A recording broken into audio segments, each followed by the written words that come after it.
It is day 269 for those of you who are counting of the second Trump administration. And this afternoon, the president held a press conference touting the surge of federal agents to American cities that he claims are struggling with crime. Trump was joined in the Oval Office by FBI Director, you know him well, Kash Patel, and Attorney General Pam Bondi, who both helped him make his case for the crackdown.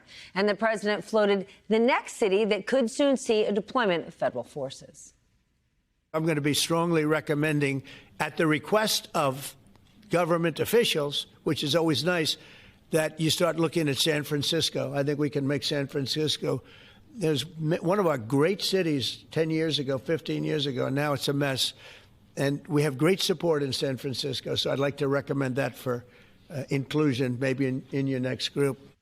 I want to know, was it the government officials in San Francisco that asked for it? Who knows? The administration has already sent the National Guard, of course, to Los Angeles, Washington, D.C., Memphis, and Chicago. He also ordered troops to Portland, but a judge there has blocked the move for now.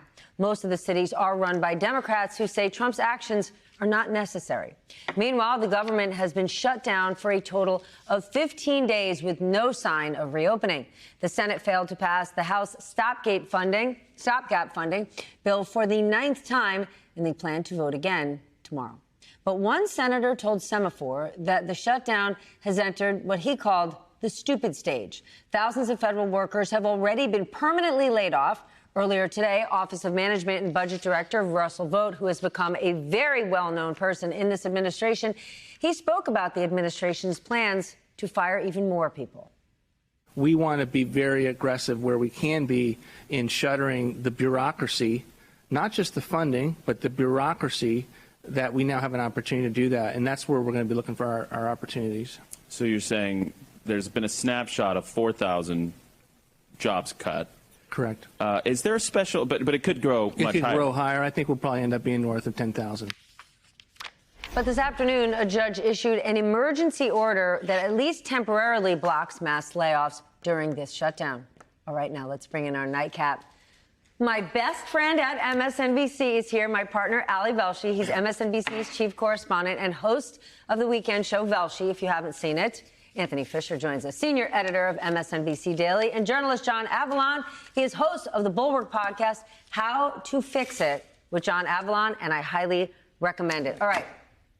Unfortunately for you two, Ali gets the first question. Yeah. Boys here. Bring it. Okay, on one hand, Russell Vought wants to fire more than 10,000 federal workers. On the other, Trump is keeping paychecks flowing for some employees. Help understand that. Yeah, so Russell Vought has had this all worked out for a long time, right? He wrote it in Project 2025. This is his dream come true. Any opportunity to make the federal government smaller. He's not concerned as much about efficiency in the conversations you and I have about, hey, can the post office be more efficient? Can the IRS be more efficient? That's not Russell Vought's The answer is yes on both. Yes, but in Russell Vought's world, none of this should exist, right? He doesn't want any of that. Excuse me, I realize this is late night TV, but I'm pretty sure you're aware we don't curse on this program. Yeah, exactly.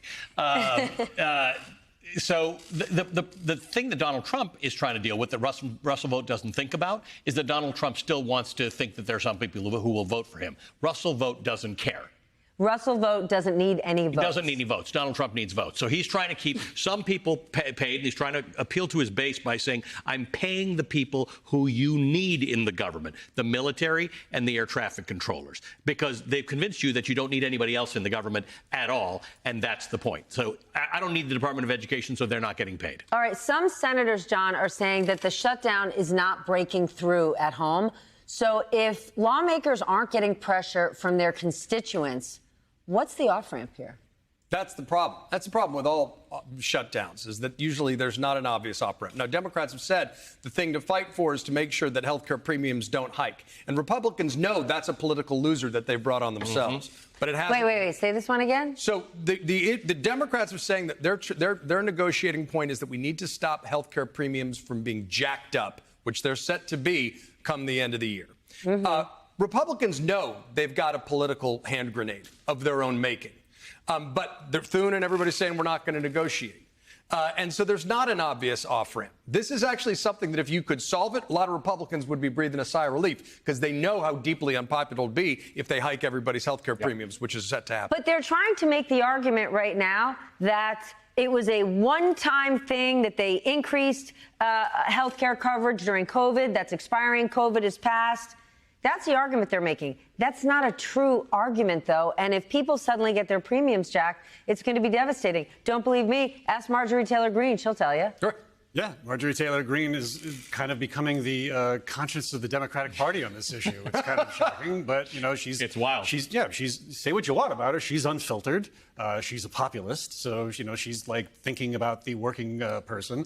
And for whatever reason, I guess she feels confident enough in her state in the MAGA world and in Trump's eyes that she can buck them on this one. She wins by a lot. But hold on. Or unlike Russell Vought, Marjorie Taylor Greene has to win elections. Right. Yes. Every 2 years. Right. So the motivations are very different here. Russell Vought is an ideologue. Donald Trump, no one's ever accused him of being an ideologue.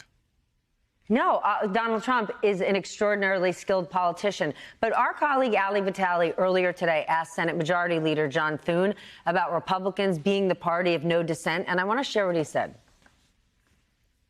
There are subjects and issues on which we have differences of opinion.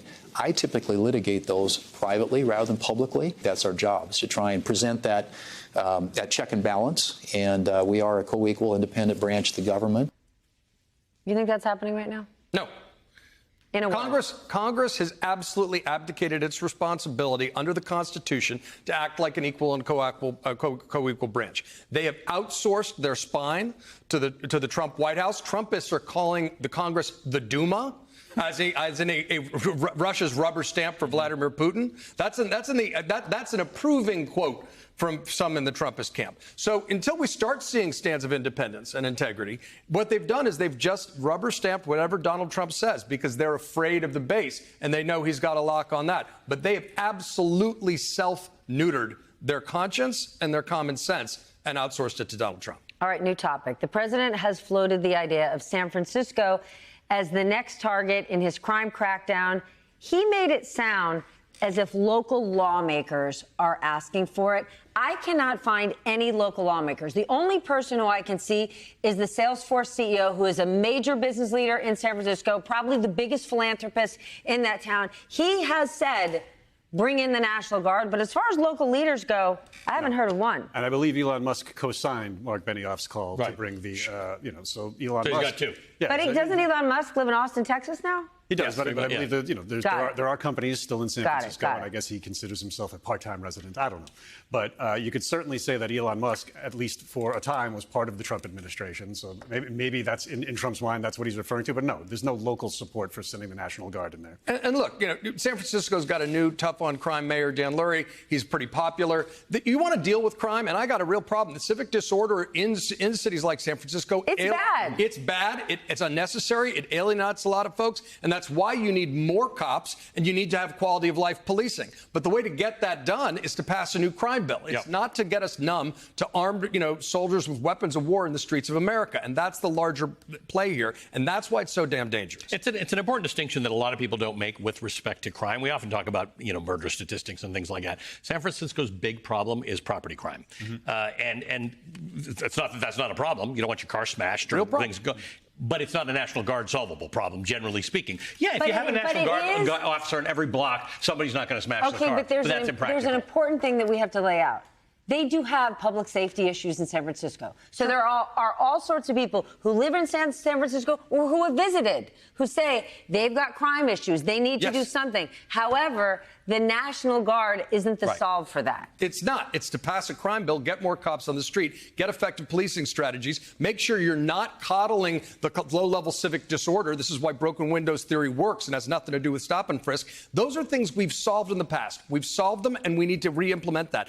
If a Democratic president dispatched the National Guard to America City, constitutional conservatives would be freaking out. But they're silent because they've abdicated their conscience to fall in line with this president. They are in a sort of a silent bubble with free market Republicans who for years and years and years believed in free markets. They are now silent right next to those guys. That's All right, let's talk about Chicago, because some people there are resisting ICE operations in their city with protests. But now they're actually creating these volunteer groups that are monitoring neighborhoods and watching each other when and if the federal agents appear. What do you make of this? Well, first of all, it's a real clapback against Kristi Noem, where they're trying to shut down apps that were doing this, right? Big First Amendment questions about whether you can do that or not. Well, Tim Cook is taking these apps off the App Store. Yes, but people are using like clickers and they're using their phones. I mean, social media feeds are filled with this stuff, and it's backfiring, because in the end, you may believe that there should be. We were talking to Rainn Wilson earlier. The people who think that there should be a door and you should control how far open that or closed that door is on immigration. That's a reasonable debate for reasonable people to have. For sure. Yeah. Nobody signed up for this stuff that we are seeing on social media, the beating of people, the violence, the remarkable thuggery that's going on. So I think Chicago is becoming a remarkable... Portland and Chicago are becoming two different examples of how you fight back against this organization. In Portland, they put on funny outfits and they go cycling in the nude. But in Chicago, people are coming out and saying, we're actually going to take to our street.